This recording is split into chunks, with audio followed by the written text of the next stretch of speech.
মধ্যে ফারাক কত যাবে বা নির্বাচনটা যে হবে সেটা কোনটার ভিত্তিতে হবে, এই ব্যাপারগুলো তো আমাদের আলাপে আসাও দরকার, যেহেতু নির্বাচনের মানে ট্রেন তো ছেড়ে দিয়েছে।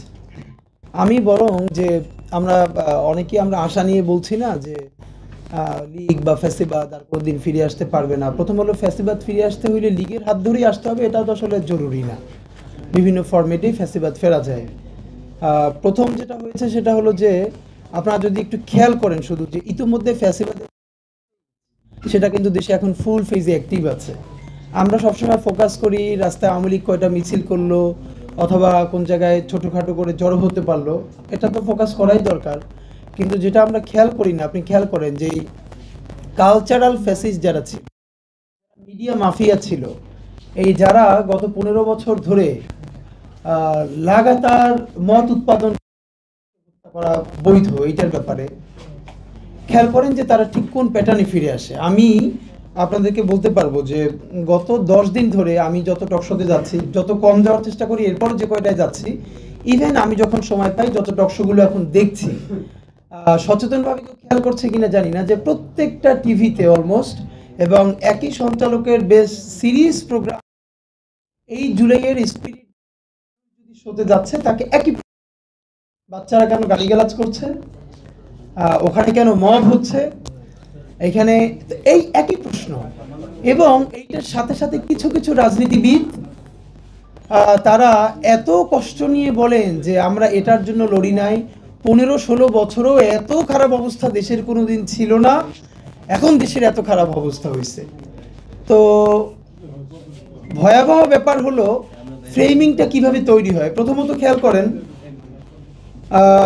একটা পত্রিকা বা দুটো পত্রিকা বা তিনটা পত্রিকা যেটা করবে, মব শব্দটা নিয়ে প্রথমে লিখতে শুরু হলো ছোট করে, সেইটাকে 3-4টা এনজিও তারা একটা রিসার্চ প্রতিবেদন দিল 3-4 মাস পরে, দেশে আইন শৃঙ্খলা অবনতি সব থেকে বেশি হয়েছে গত 16 বছরের মধ্যে, কারণ এখানে এখানে এখানে এখানে মব হয়েছে। এই প্রতিবেদনের উপরে আবার সেই পত্রিকা সেটাকে লিড নিউজ করলো। এটা দ্বিতীয় ফেজ।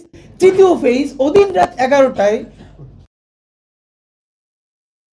সামনে ধরে জিজ্ঞেস করা হচ্ছে অমুক পত্রিকা তো নিউজ করেছে দেশের অবস্থা খারাপ, আপনি কি বলবেন? মানে মত উৎপাদন কিভাবে করা হয়, প্রথমে সেইটাকে তারপরে 3-4টে এনজিও দিয়ে রিপোর্ট আকারে পেশ করাবেন, এরপরে আবার বড় করে নিউজ করবেন, সেটা দিয়ে সিরিজ টক শো দিতে থাকবে এবং আপনার মনস্তত্ত্বে তৈরি হতে থাকবে না আগেই তো ভালো ছিলাম। তো এই আগেই ভালো ছিলাম যারা বলে তাদের ব্যাপারে এখন আসলে আমরা তাদের সাথে প্রতিরোধটা কিভাবে গড়ে তুলব।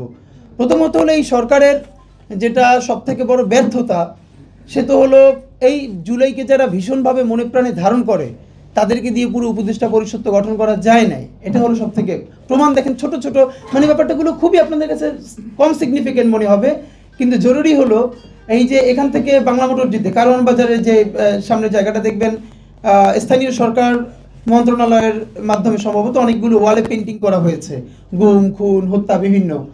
তো একদম সোনারগাঁয়ের উল্টো পাশে যে বড় ওয়ালটা লেখা দেখবেন যে রাষ্ট্রীয় মদদে খুন, খেয়াল করলেন শব্দটা, আমার কাছে ছবি তোলা আছে, যে রাষ্ট্রীয় মদদে খুন। এই যে সেই ইন্ডিয়ান বামদের বয়ান, আই রিপিট, শুধু বাম পড়বেন না, পড়বেন ভারতীয় বাম, ইন্ডিয়ান বাম, যে রাষ্ট্রীয় মদদে খুন। রাষ্ট্রর কি জান আছে, বাপ মা আছে? রাষ্ট্র কি রুহু আছে? রাষ্ট্রের কি হাত পা আছে? এই রাষ্ট্রটা তো একটা সরকার চালায়।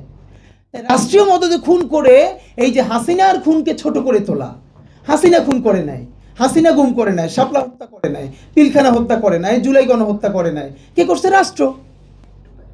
সেই লোকেরাই আবার এই গত 1 বছরে যেখানে যেখানে সমস্যা হচ্ছে তখন আর রাষ্ট্রের গালাজ দেয় না, তখন বলে ইলিশরে, তখন বলে ইন্টিরিম রে। মানে কি পরিমাণ ভীষণ দ্বিচারিতা আপনি খেয়াল করেন।